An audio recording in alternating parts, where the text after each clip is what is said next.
नया कल के लिखल बा।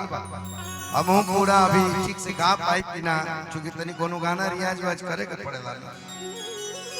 डायरेक्ट चलत।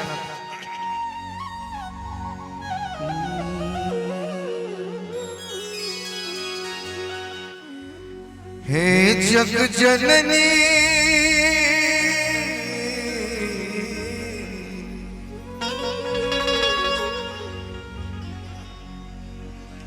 हे जग जननी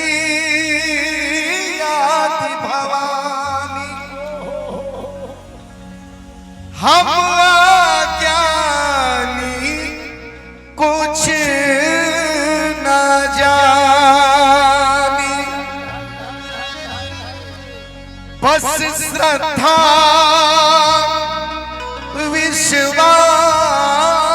विश्वास के बूते शरण में रोवा आइल बा।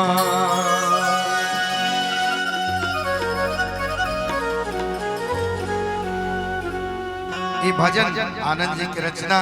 हम माई के सुना रहे बनी, आप सब भी आनंद लें। के दुखिया के दुख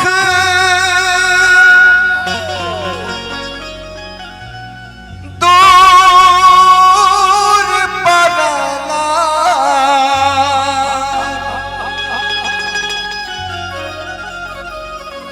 दुखिया के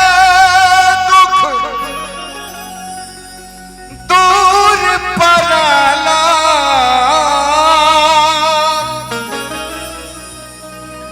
परमय भागा हो परमय भागा भाग्यवान हो जाला, कि रौदी कृपा से आराम से भागने का नहीं, रौदी कृपा से हे महामाया, रौदी कृपा से हे विंध्यवासिनी, खाटी बहु रहो बुद्धिमान हो जाला, रौदी कृपा से हे विंध्यवासिनी, खाटी बहु रहो बुद्धिमान हो जाला।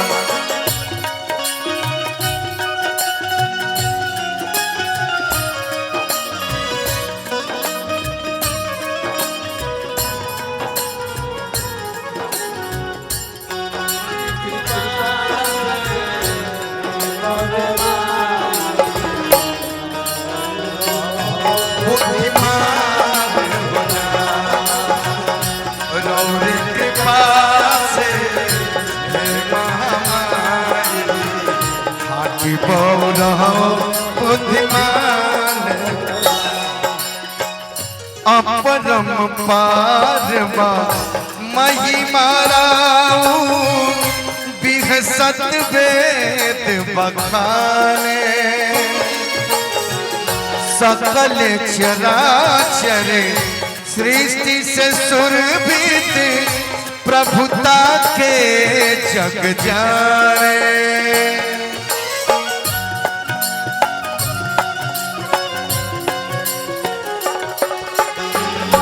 अपरम पारमा महिमाऊ, बिहसत वेद बखाने, सकल चराचर सृष्टि में सुरभित प्रभुता के जग जाने, अब क्षण में आज बन जाला जबरा, अब क्षण में बन जाला जबरा, निर्धन भी बड़का हो, निर्धन भी बड़का धनवान हो जा।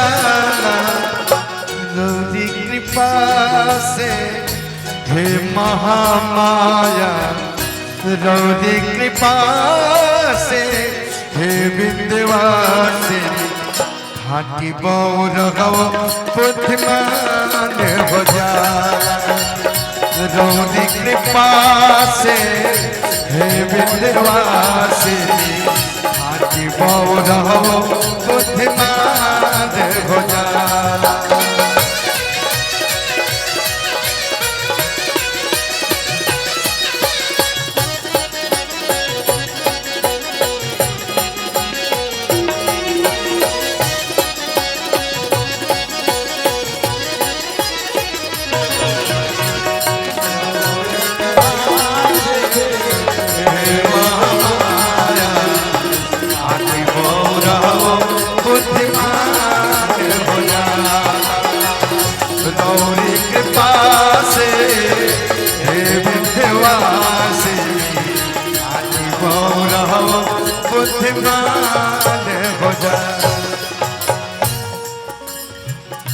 सुख समृद्धि सोहरत पर से भाव भक्ति अर्चन से जन्म जन्म के पाप कटेला पल भर के दर्शन से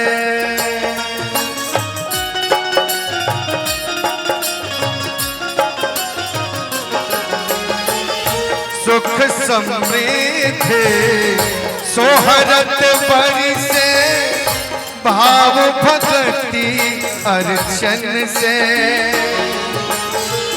जन्म जन्म के पाप कटेला पल भर के दर्शन से आनंद गोपाल के भजनिया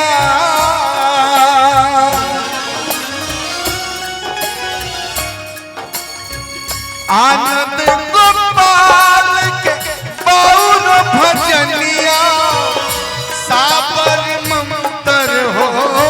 साबर ममतर समान हो जाला रौरी कृपा से हे महामाया रौरी कृपा से हे विंध्यवासिनी हाथी बौरा हो जा रौरी कृपा से हे महामाया हाथी बौरा बुद्धिमान हो जा रौरी कृपा से हे विंध्यवासिनी हाथी बौर बुद्धिमान हो जा रौरी कृपा से हे विंध्यवासिनी हाथी बौर बुद्धिमान हो जा।